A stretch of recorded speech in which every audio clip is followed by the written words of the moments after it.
Agustín López y Sergio Pellicer se conocen de memoria.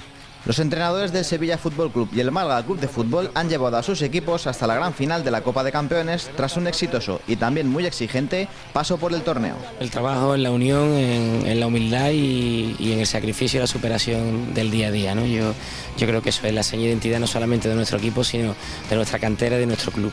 Sobre una final tenemos que manejar todas las facetas, ¿no? Y va a ser todas las facetas, saber defender, saber contraatacar, muy importante la acción al balón parado, y es verdad que el rival es un rival que maneja todos los tiempos, ¿no? Y sabedores de ello, pues cada uno con sus armas, como te he dicho, y con nuestras maneras de entender el juego, y que se va a ver un espectáculo.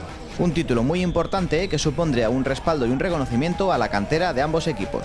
El prestigio es saber dónde estamos, dónde queremos ir y bueno, y que estamos haciendo las cosas bien. Simplemente es una vara de medir y en esa vara pues nos encontramos otra vez en otra final y sabiendo de que bueno que en nuestra ideología de trabajo pues las cosas se están haciendo bien y que vamos en buen camino.